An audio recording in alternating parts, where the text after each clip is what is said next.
Olá, bem-vindos a mais um vídeo do canal Conhecer para Crescer. Imagine estar em Jerusalém naquela sexta-feira.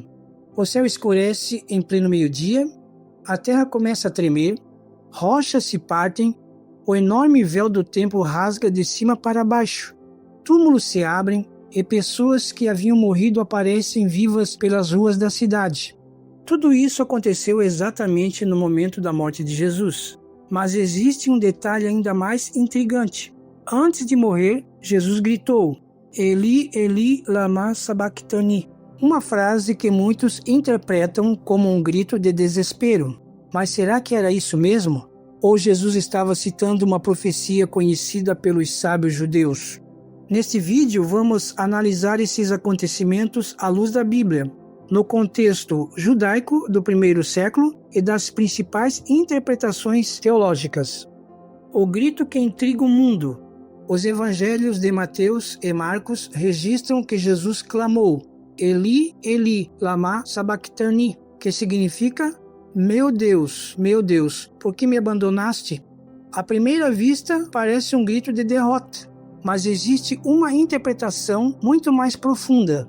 Na cultura judaica, era extremamente comum citar apenas a primeira frase de um salmo, para que todos lembrassem do texto inteiro. Era semelhante ao que fazemos quando ouvimos: Pai nosso que estais nos céus. Ninguém precisa recitar o restante para lembrar da oração inteira. Os rabinos chamavam isso de remez, uma forma de apontar para uma passagem completa usando apenas seu início. Então, ao dizer as primeiras palavras do Salmo 22, Jesus pode estar convidando seus ouvintes a lembrar de toda aquela profecia. Observação: no Evangelho de Mateus 27:46, Jesus diz: Eli, Eli, lama sabachthani. No Evangelho de Marcos 15:34, a frase aparece como Eloi, Eloi, lama sabachthani. As duas formas estão corretas.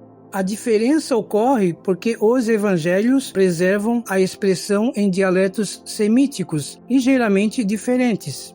Eli é a forma hebraica para meu Deus. Eloi é a forma aramaica, língua que Jesus provavelmente falava no dia a dia. Continuando, a ligação com o Salmo 22. O Salmo 22 foi escrito cerca de 1000 anos antes da crucificação, mas sua descrição impressiona. Ali encontramos detalhes como: transpassaram minhas mãos e meus pés, repartiram entre si as minhas vestes, lançaram sortes sobre minha roupa. Todos esses acontecimentos aparecem literalmente nos evangelhos. Mais impressionante ainda, o salmo começa com o sentimento de abandono, mas termina em completa vitória. O texto afirma que Deus não desprezou o sofrimento do justo, que todas as nações adorariam ao Senhor e que uma geração futura anunciaria o que Deus realizou. Alguns estudiosos entendem que Jesus não estava declarando derrota. Ele estava anunciando que aquela profecia estava sendo cumprida diante dos olhos de todos. Mas Jesus foi realmente abandonado pelo Pai? Essa é uma das maiores discussões da teologia cristã. Existem diferentes interpretações. Primeira interpretação: a substituição penal. Nessa visão, Jesus carregou sobre si os pecados da humanidade.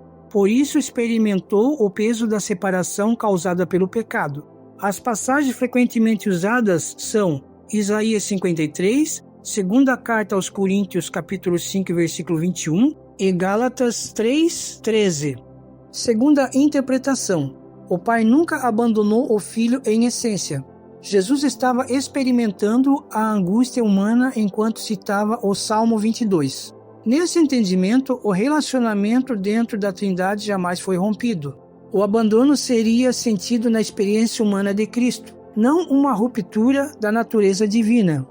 Terceira interpretação: o grito era um anúncio profético. Ao citar o Salmo inteiro, Jesus estava dizendo: vocês estão vendo o cumprimento das Escrituras.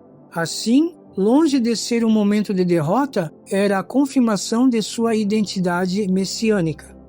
Vamos ao primeiro acontecimento sobrenatural após a morte de Cristo: as 3 horas de escuridão. Os evangelhos dizem que do meio-dia até as 3 da tarde houve trevas sobre toda a terra. Por que isso aconteceu? Algumas interpretações. Juízo divino. Na Bíblia, trevas frequentemente simbolizam julgamento. Assim ocorreu nas pragas do Egito.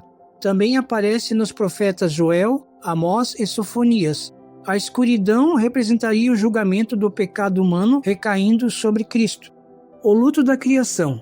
Muitos pais da igreja interpretaram as trevas como um sinal de que toda a criação lamentava a morte do seu Criador.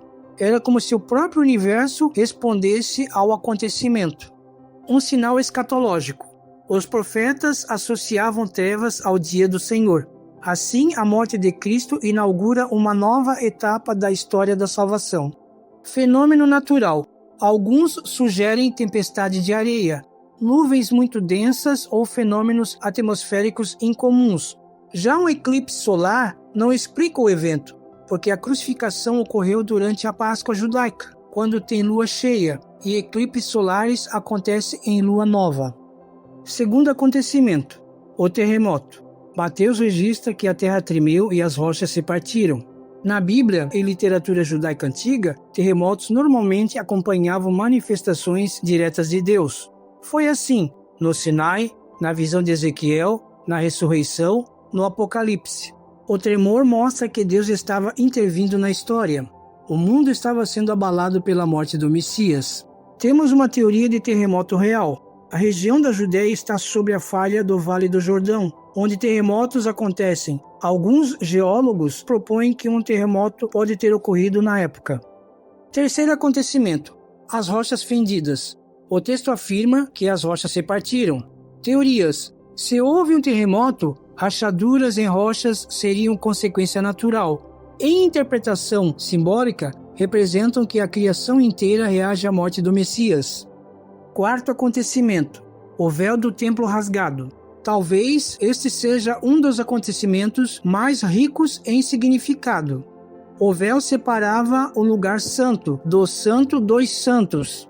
Segundo fontes históricas judaicas e na tradição, tinha altura estimada de cerca de 20 metros e espessura cerca de 7 a 10 centímetros. Isso baseado na tradição rabínica, não em uma afirmação direta da Bíblia. Somente o sumo sacerdote podia atravessá-lo, e apenas uma vez por ano. Quando Jesus morreu, o véu foi rasgado de cima para baixo, um milagre segundo a Bíblia literal. O detalhe é importante. Foi Deus quem abriu o caminho. As interpretações incluem fim da separação entre Deus e os homens, acesso direto à presença divina, encerramento do antigo sistema sacrificial e inauguração da nova aliança. A carta aos Hebreus desenvolve exatamente essa ideia. Quinto acontecimento: os sepulcros abertos. Este é um dos textos mais misteriosos da Bíblia. Somente Mateus menciona este episódio. Ele afirma que os túmulos se abriram, muitos santos ressuscitaram. Depois da ressurreição de Jesus, apareceram em Jerusalém. As interpretações variam. Ressurreição literal. Foi uma antecipação da vitória final sobre a morte, uma demonstração de que Cristo havia vencido o poder do túmulo. Sinal profético. Assim como Ezequiel viu o vale de ossos secos, esse evento simbolizaria que uma nova criação havia começado. Primícias da ressurreição. A ressurreição física e temporária. Alguns estudiosos entendem que esses santos foram um testemunho temporário da futura ressurreição universal, semelhante à de Lázaro de Betânia. Ressurreição definitiva.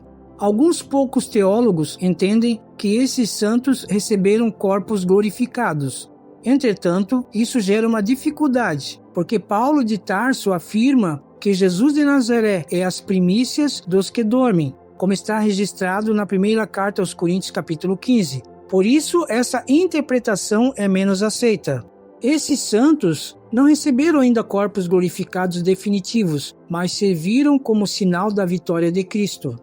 Visão apocalíptica.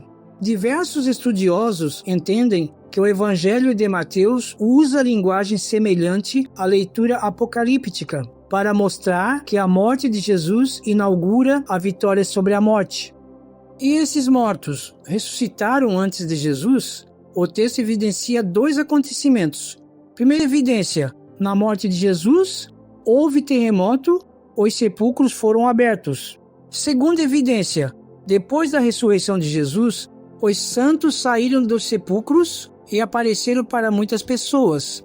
A frase "saindo dos sepulcros" depois da ressurreição dele é entendida pela maioria dos estudiosos como indicando que eles só apareceram publicamente após Jesus ressuscitar.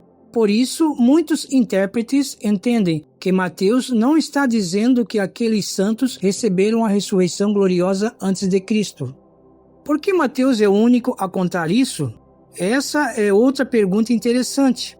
Mateus escreve principalmente para os leitores judeus. Seu objetivo era mostrar que Jesus cumpria todas as promessas messiânicas. Cada fenômeno sobrenatural reforça essa mensagem. A natureza respondeu, o templo respondeu, os mortos responderam. Tudo apontava para a identidade de Jesus como o Messias prometido. Os últimos momentos de Jesus não foram apenas uma execução romana, foram acontecimentos cósmicos. O céu escureceu, a terra tremeu, o templo foi aberto, os mortos testemunharam. E o grito na cruz certamente não foi um clamor de derrota, mas a declaração mais poderosa de que toda a Escritura estava sendo cumprida naquele instante. A cruz não foi o fim da história, foi o início da maior vitória da humanidade.